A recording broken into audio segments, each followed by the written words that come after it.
Good morning class. Last class में हमने आपको बॉटनी स्टार्ट कराई थी। बॉटनी में हमने चैप्टर स्टार्ट कराया है सेल, कोशिका, जीवन की इकाई, ठीक है, द यूनिट ऑफ सेल्स, जिसमें हमने आपको सेल के बारे में पूरी स्ट्रक्चर बता दी थी। सेल क्या होता है, कहाँ पाई जाती है, ठीक है, ये सारी चीज़ें हमने बता दी थी। इसकी खोज किसने करी थी? जो कोशिका की खोज है वो रॉबर्ट हुक वैज्ञानिक ने सन 1665 ईस्वी में की थी, ठीक है। उन्होंने कहाँ देखा था? मधुमक्खी के छत्ते के समान उन्होंने संरचना देखी थी, जिसे उसने क्या दिया था? कोशिका नाम दिया था, ठीक है। एक कोष्ठक के समान संरचना जिसे क्या कहा जाता है? कोशिका कहा जाता है, ठीक है। ये हमने आपको बता दिया था। अब नेक्स्ट हमारा जो टॉपिक है वो टाइप्स ऑफ सेल्स, ठीक है। क्या है? टाइप्स ऑफ सेल या कोशिका के प्रकार, ठीक है, कोशिका के प्रकार, ठीक। तो हमने आपको शायद लास्ट क्लास में थोड़ा सा बताया था कि कोशिकाएं जो होती हैं वो मुख्य दो प्रकार से होती हैं, ठीक है। दो प्रकार की कोशिकाएं पाई जाती हैं, जिसे हम पहला नंबर है वो क्या है? प्रोकैरियोटिक, ठीक है, प्रोकैरियोटिक सेल, जिसे हम प्रोकैरियोटिक कोशिका भी कहते हैं, ठीक है, प्रोकैरियोटिक कोशिका। और सेकंड वन हमारा जो है उसको हम बोलते हैं यूकैरियोटिक, ठीक, क्या बोलते हैं? यूकैरियोटिक सेल या यूकैरियोटिक कोशिका, ठीक है। जितने भी, चाहे वो पादप हो, मीन्स पौधे हो, और चाहे जंतु हो, सभी में जो कोशिकाएं होती हैं वो यही मुख्य दो प्रकार से पाई जाती हैं, या तो वो प्रोकैरियोटिक होती है या तो यूकैरियोटिक सेल्स होती है, ठीक है। तो अब हम प्रोकैरियोटिक के बारे में डिस्कस करेंगे। प्रोकैरियोटिक सेल्स होती क्या है? प्रोकैरियोटिक, ठीक है, प्रोकैरियोटिक सेल्स क्या है, ठीक है। अब क्या है प्रोकैरियोटिक का मीन्स क्या होता है, इसका मतलब पहले हम समझ लें। प्रो मतलब होता है, जो हमारा प्रो है, प्रो इक्वल टू होता है क्या? प्रिमिटिव, ठीक, प्रिमिटिव, ठीक। प्रिमिटिव मीन्स क्या होता है? आदि या सबसे पहले, ये हम कह सकते हैं, ठीक है।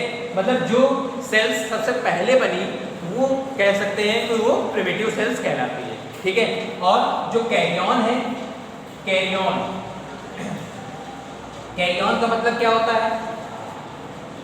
कैरियन का मीन्स जो होता है न्यूक्लियस, ठीक, मीन्स जिसमें जो केंद्रक पाया तो जाता है लेकिन पूर्ण रूप से केंद्रक नहीं पाया जाता है। तो इस तरीके की जो स्ट्रक्चर्स होती है वो किसमें आती है? प्रोकैरियोटिक सेल्स में आती है, ठीक है। इसमें केंद्रक तो पाया जाता है, ठीक है। जितनी भी प्रोकैरियोटिक सेल्स होती है उसमें केंद्रक प्रेजेंट होता है, लेकिन पूर्ण रूप से वो केंद्रक नहीं पाया जाता है, पूर्ण रूप से विकसित केंद्रक नहीं पाया जाता है, प्रेजेंट नहीं होता है, ठीक है। अगर केंद्रक की हम बात करें तो उसमें मुख्य 4 भाग होते हैं, है ना, ठीक है। जिसके कारण अब हम इसमें क्यों हम इसको कहते हैं कि उसमें पूर्ण रूप से केंद्रक विकसित नहीं होता है? क्योंकि इसमें जो केंद्रक कला होती है, ठीक है, जिसे हम क्या कहते हैं? न्यूक्लियर मेम्ब्रेन कहा जाता है। तो न्यूक्लियर मेम्ब्रेन क्या होती है? किसी भी प्रकार की कोई भी मेम्ब्रेन इसमें उपस्थित नहीं होती है। मीन्स जो केंद्रक होता है वो खुला होता है, कोई भी आवरण से ढका हुआ केंद्रक नहीं पाया जाता है। इसीलिए क्या कहलाते हैं इसको? ये क्या कहलाता है? प्रिमिटिव कहलाता है और कैरियन कहलाता है। मीन्स न्यूक्लियस प्रेजेंट तो होता है लेकिन पूर्ण रूप से विकसित केंद्रक नहीं पाया जाता है, ठीक है। और इसमें क्योंकि ये क्या है, इसमें जो केंद्रक होता है उसके अंदर पाए जाने वाले जितने पदार्थ होते हैं वो क्या होते हैं? सीधे कोशिका के संपर्क में पाए जाते हैं, चाहे वो प्रोटीन हो, कार्बोहाइड्रेट हो, फैटी एसिड हो, फैट हो, कोई भी चीज़ हो, वो सीधे कोशिका के संपर्क में रहते हैं, क्योंकि इसमें कोई किसी भी प्रकार का कोई आवरण तो पाया नहीं जाता है। जब आवरण नहीं होगा तो मान लीजिए ये पूरी एक सेल है, एक बोर्ड एक सेल है, ठीक है, और सेल के अंदर एक इतना बड़ा ये केंद्रक है, ठीक। तो केंद्रक में जैसे ये हमने बनाया तो ये तो एक हो गया आवरण, ठीक है। तो इस तरीके का कोई भी आवरण नहीं पाया जाता है, ठीक है। केवल केंद्रक इसी में सेल में इसी तरीके से पड़ा हुआ रहता है, और वो क्या है, उसके अंदर जितने भी सारे पार्ट्स पाए जाते हैं वो सब क्या है? सीधे सेल के अंदर जितने भी अंग हैं उनसे सीधे संपर्क में रहते हैं, ठीक है। ये होती है प्रोकैरियोटिक सेल। अब प्रोकैरियोटिक सेल में और भी क्या होते हैं? इसमें जो पाए जाने वाले सेल के पार्ट होते हैं वो कौन कौन से? जैसे हमारा माइटोकॉन्ड्रिया हो गया, कौन कौन सा? माइटोकॉन्ड्रिया,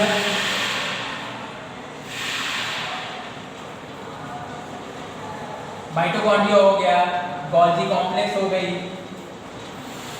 कॉम्प्लेक्स, एंडोप्लाज्मिक रेटिकुलम जिसे ER लिखा जाता है, ठीक है, एंडोप्लाज्मिक रेटिकुलम। और जो हमारे और भी मान लीजिए लाइसोसोम्स होते हैं, ठीक है, लाइसोसोम्स, इस तरीके के जितने भी ऑर्गन होते हैं, ठीक है, वो सब क्या होते हैं, एक्सेट्रा आर एब्सेंट। ठीक है, प्रोकैरियोटिक सेल्स में क्या होते हैं, mitochondria, Golgi complex, endoplasmic reticulum, ये सारी चीजें क्या होती है, एब्सेंट होती है, मतलब नहीं पाई जाती है। ठीक है, और इसमें क्या है, ये क्या करते हैं, ये ऐसे कलाविहीन केंद्रक, जो केंद्रक होता है वो हमने बताया कि उसमें कोई भी आवरण नहीं पाया जाता है। तो इस तरीके का जो केंद्रक होता है उसको हम क्या कहते हैं, न्यूक्लियाइड कहते हैं। ठीक है, क्या बोलते हैं, न्यूक्लियाइड। ठीक, और इसमें क्या है, डीएनए और हिस्टोन प्रोटीन जो होता है वो प्रोटीन के साथ संबंध नहीं होता है। ठीक है, मीन्स हिस्टोन प्रोटीन और जो डीएनए होता है, ठीक है, डीऑक्सीराइबोन्यूक्लिक एसिड, ठीक, वो क्या होता है, सेल के सीधे संपर्क में नहीं होता है, क्योंकि ये क्या है, प्रोकैरियोटिक सेल्स होती है। ठीक है, इसके अगर हम और बात करें, एग्जाम्पल की बात करें, तो नीले हरे शैवाल जो होते हैं, नीले हरे शैवाल इसी श्रेणी में आते हैं। ठीक है, जो नीले हरे शैवाल होते हैं वो इसी श्रेणी में आते हैं। ठीक, अब हम बात करते हैं यूकैरियोटिक की। यूकैरियोटिक सेल जस्ट इसका अपोजिट होता है। अगर आपको प्रोकैरियोटिक समझ में आ गया तो यूकैरियोटिक में कोई दिक्कत नहीं होती है ना। ठीक है, अब यूकैरियोटिक सेल क्या होता है, हमने बताया जो प्रोकैरियोटिक होता है, प्रो मीन्स प्रिमिटिव होता है और कैरियन मीन्स न्यूक्लियस होता है, मतलब पूर्ण रूप से विकसित केंद्रक नहीं पाया जाता है। ठीक, अब हम यूकैरियोटिक की बात करते हैं, तो यू का मतलब क्या होता है, जो यू होता है, यू का मतलब क्या होता है, वेल डेवलप्ड। ठीक, और जो हमारा कैरियन होता है, कैरियन मीन्स क्या होता है, न्यूक्लियस।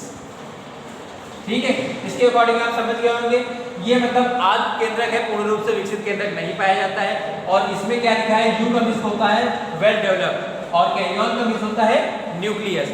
मीन्स क्या है कि इसमें जो केंद्रक होता है वो पूर्ण रूप से विकसित केंद्रक पाया जाता है। ठीक है, अगर पूर्ण रूप से विकसित केंद्रक पाया जा रहा है, इसका मतलब उसमें केंद्रक कला, कोशिका, केंद्रक द्रव्य, क्रोमेटिन धागे, ठीक है, ये सारे, और केंद्रिका, ये चारों जो इसके भाग होते हैं वो सब इसमें प्रेजेंट होते हैं और एक आवरण में ढके हुए होते हैं। ठीक है, हमने लास्ट क्लास में अभी वीडियो आपको भेजा था कोशिका का, ठीक है, जो सेल था, सेल का हमने डायग्राम दिया था और उस सेल के बारे में हमने बताया भी था। ठीक है, इस तरीके से मान लीजिए कोई केंद्रक पाया जाता है, इसके अंदर केंद्रिका है, इस तरीके की संरचना जो होती है वो हमारी क्रोमेटिन धागे कहलाती है। ठीक है, और ये हमारा जो है, इसी को हम क्या कहते हैं, केंद्रक कला कहते हैं। ठीक है, या न्यूक्लियर मेम्ब्रेन कहा जाता है, और ये इसमें द्रव्य एक भरा होता है जिसे हम न्यूक्लियोप्लाज्म कहते हैं, मीन्स केंद्रक द्रव्य कहते हैं। ठीक है, तो इस तरीके की संरचना इसमें पाई जाती है। तो यूकैरियोटिक सेल्स जो होती है वो पूर्ण रूप से केंद्रक विकसित उसमें पाया जाता है, अर्थात इसमें जितने भी सारे पार्ट हैं वो पूर्ण रूप से विकसित होते हैं।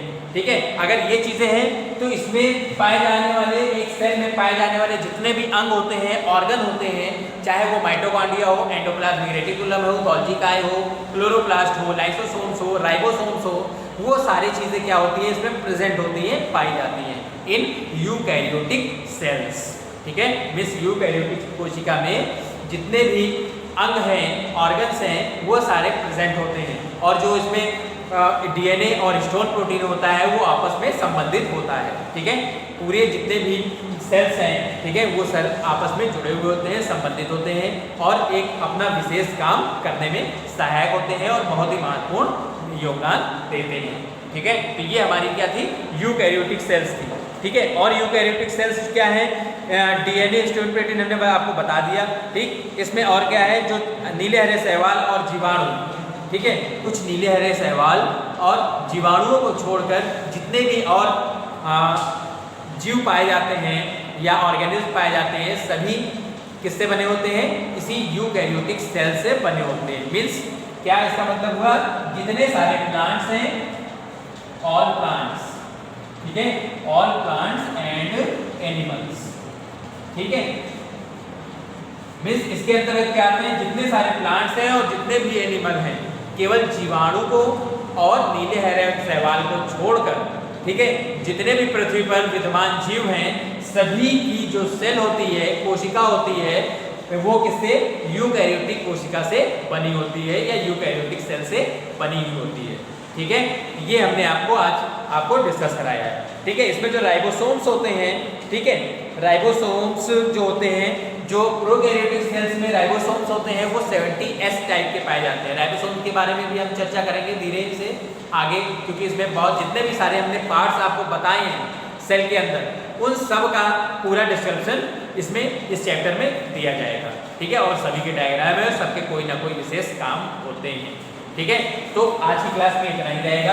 ठीक है, आपको हमने बताया प्रोकैरियोटिक और यूकैरियोटिक सेल्स होती क्या है, और इसमें डिफरेंस अपने आप आपको समझ में आएगा, अंडरस्टूड हो जाएगा कि कौन सी चीज़ें इसमें प्रेजेंट होती है प्रोकैरियोटिक में और कौन सी प्रेजेंट नहीं होती है या अनुपस्थित होती है। ठीक है, अपने आप समझ में ये आ जाएगा। जैसे कि हमने बताया कि जितने भी अंग होते हैं, चाहे माइटोकॉन्ड्रिया हो, गोल्गी कॉम्प्लेक्स है, वो सारे प्रोकैरियोटिक में एब्सेंट होते हैं लेकिन यूकैरियोटिक में प्रेजेंट होते हैं।